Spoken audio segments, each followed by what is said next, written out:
குறிப்பாக நம்முடைய David hack அவங்க பேசுறதுக்கு முன்னாடி உங்களுடைய அனுமதியோடு ஒரு நிமிடம் டேவிட் ஹாகை பற்றி பேசணும் அப்படிங்கிறது என்னுடைய ஆசை. 54 ஆண்டுகளுக்கு முன்பு 54 இயர்ஸ் பிஃபோர் நம்முடைய நாட்டுக்கு வந்தாங்க. ஒரிஜினலி நியூசிலாண்டில் பிறந்தவர் அவர். நம்ம நாட்டின் மீது ஒரு பெரிய காதல், ஒரு பெரிய பற்று, இந்தியா போன்ற ஒரு நாட்டில் வாழணும், இங்கே வசிக்கணும் அப்படிங்கிற ஒரு உந்துதலில் 54 ஆண்டுகளுக்கு முன்பு அவருடைய தந்தை, தாய், அக்கா, கூட பிறந்தவங்க எல்லாத்திட்டையும் சொல்லிட்டு அன்றைக்கி கிளம்பி நம்முடைய ஊருக்கு வந்தவங்க 54 ஆண்டுகளாக திரும்ப நியூசிலாண்டுக்கு போகலை, இங்கே இருக்காங்க. இந்த மனிதர் இன்னைக்கு 70 வயசு தாண்டிட்டாருங்க. Is cross 70 now.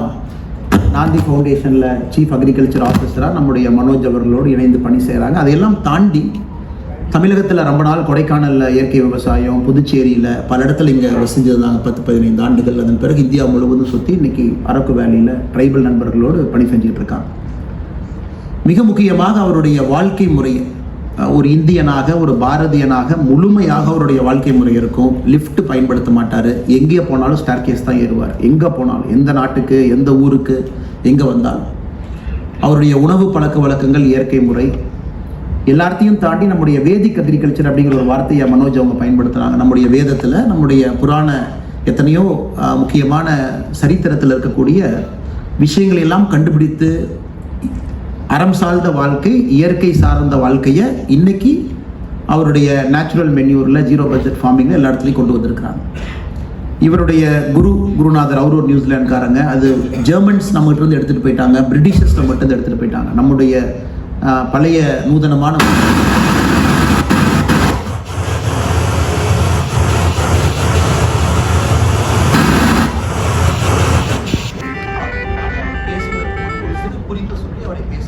பேச அழைக்க வேண்டும் என்பது என்னுடைய அன்பான வேண்டுகோள். David, the stage is all yours. Thank you so much for coming all the way. Thank you.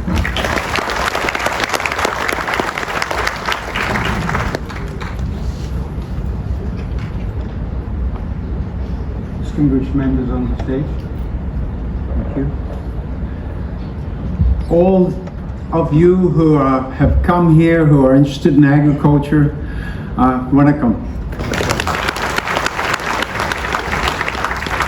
I see maybe 1,000 people here, but to my mind we need at least 1 million people to go out and bring back this agriculture that India knew so well in the past, but has lost that art and has followed the ways of the West and chemical agriculture. I just wanted to say a few words about my experience that started in Tamil Nadu.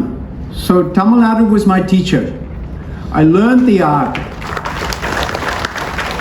I used to meet these wonderful votaries of organic farming like Namalvar, Balakrishna, his brother, and all of those people who had learned the art of agriculture ground up.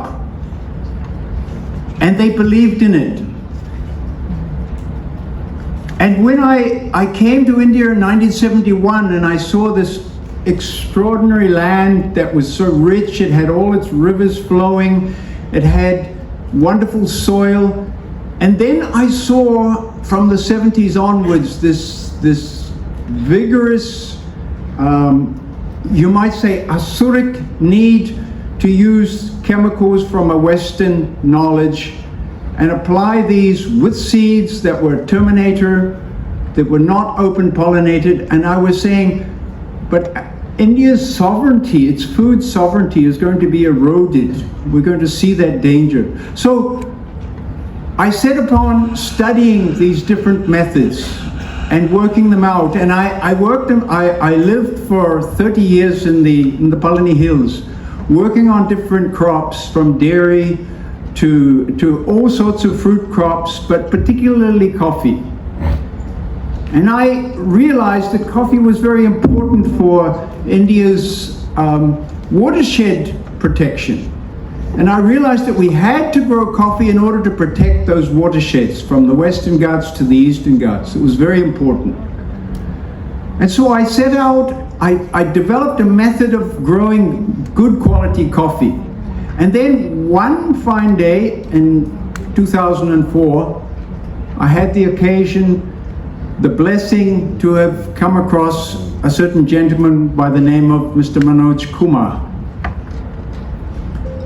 And he came and met me in my farm in the Palani Hills, and he said, look, your agriculture, he made this challenge to me.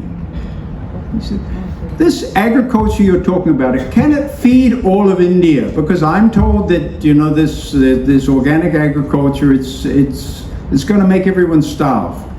And so I said, no, it can feed everyone and make it nutritious food, the best tasting food. So he said, okay, I make a challenge to you. Come to Hyderabad, work with me in the Araku Valley, and let's prove it. He said, we need a good cash crop for the tribal farmers.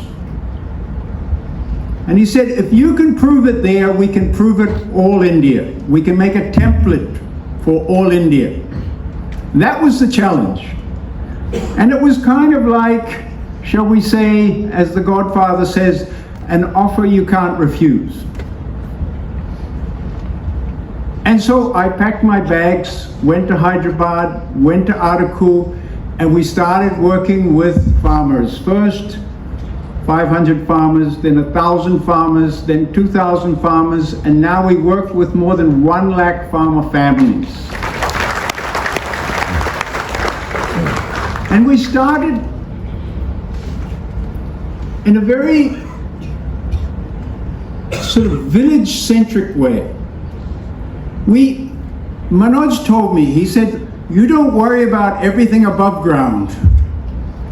You just worry about all the association above ground. You don't worry about the Community Connect, the Max cooperative that we had to develop. I'll take care of that. People-centric, that's my expertise. So you look after everything that's below the ground.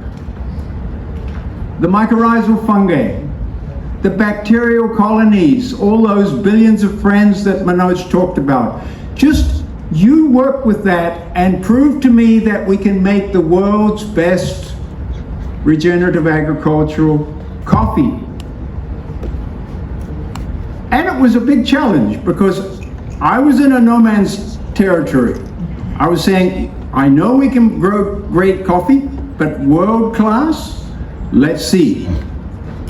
And so we set up a partnership with these farmers. In every village we went to, and we said, look, let's make the best coffee, we'll give you the best price. We'll release you from the burden of all of the moneylenders and traders who had the farmers by the grip of their throat.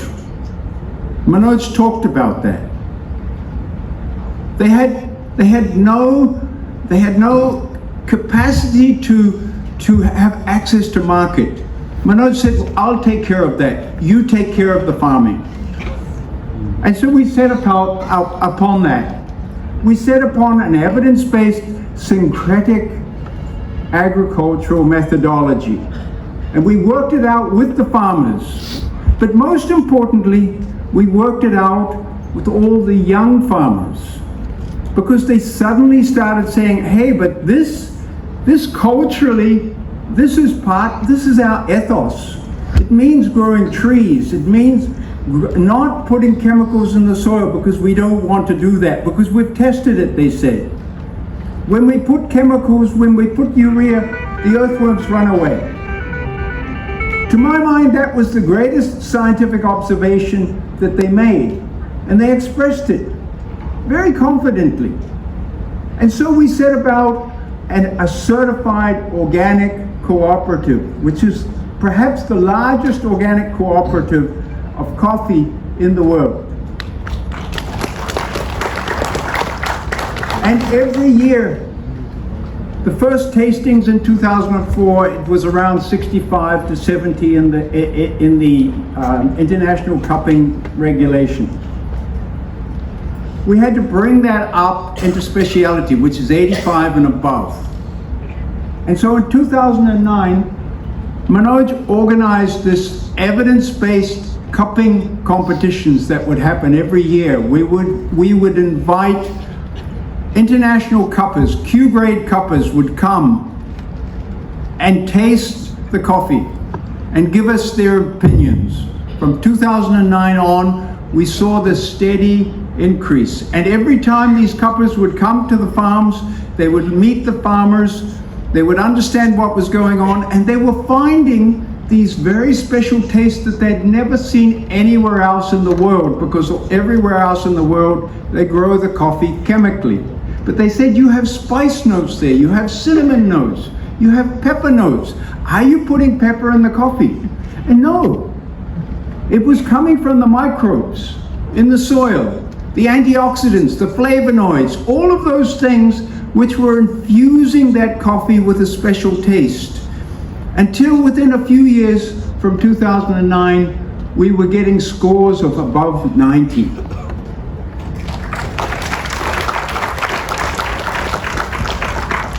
The important point I want to make is that we need to do this with every agricultural commodity. Every food has that taste profile that we can increase. We can increase the Brix content. We took the Brix content of our coffee cherry from 14 to 22, which is the sweetness of a grape. That is why we have so many monkeys coming around and eating a lot of our coffee, because they know what is good, what tastes good. And sugar content is an indication of the quality, the amount of nutrients that are coming into the coffee. And we know now that coffee is very essential for longevity. It has its caffeine, but it has also chlorogenic acid. It has all things that they're discovering are healthy. It's a healthy beverage. And over the years, we developed this coffee, we developed the soil, and we used evidence-based things. And I'm proud to say that we developed the chromatography images that you see with the help of the MCRC. Not far from here, Murugappa Research Center. We work with them, and interestingly, we work with Chennai IIT to develop a software that could read these chromograms and tell us exactly what is the pH, what is the carbon content, what is the nitrate content, all of those things you could tell from an image through software that the IIT had developed, and a special grant from central government. And I'm saving emissions. All of our regenerative agriculture needs to do that. Every farmer then could become profitable just upon the carbon credits he's sequestering. But it can only happen if we aggregate. If all of these people in the hall multiplied by 1,000 can aggregate and come together in marketing, in developing methods for increasing the soil quality, and in the end, we can make agriculture pay for itself as a service industry to the planet. I think the most important thing for us is not just in the soil, but what's in the cosmos. You can see this calendar that we developed. We work with the moon rhythms. We work with all of the different cosmic rhythms that happen in the environment. Our farmers have a calendar. Everyone has a calendar. He follows that, whether it's ascending, descending moon, whether it's new moon, no moon. The most important thing is that we have to have our eyes in the soil and know what's happening there. We also have to look at the cosmos and get that cosmic subsidy that comes from knowing where the moon is, what the rhythms of the month are, whether we have a node during the month, whether we should be planting at that time or should we wait till tomorrow morning. All of those things, those cosmic subsidies above ground, we must also utilize. And this also has to be systematized and turned into a science. Not just anecdotal, but as a science. Finally, I just want to say that when we talk about fertilizer, one of my great teachers, Peter Proctor, used to say the best fertilizer is the farmer's footsteps. That knowledge, that real knowledge, is the real fertilizer. And in the last calendar year, we had 49,000 farmer field schools conducted in Araku. And it's with that knowledge, with that fertilizer, goes back into the soil and creates fertility. Fertility of mind, fertility of body, and fertility of soil. And that is how we're going to take India into the future. Because when we look at other nations, particularly, let's say America, that has gone, if I can say the word, whole hog into the chemical fertilizer industry. We look at that nation with all of its richness, with all of its so-called wealth, and it does not have health. We should not make that mistake in India. The renaissance that's happening in India needs to have fertilizer of knowledge, of Ved, and take that forward and make a new India that understands that agriculture is the foundation of our health. And I'm happy to say that with the collaboration of Nandi, with the support of Manoj Kumar, we've been able to utilize funds to create a template which is open source, which is democratic for farmers, and which can deliver health and prosperity to the nation as it grows. Thank you.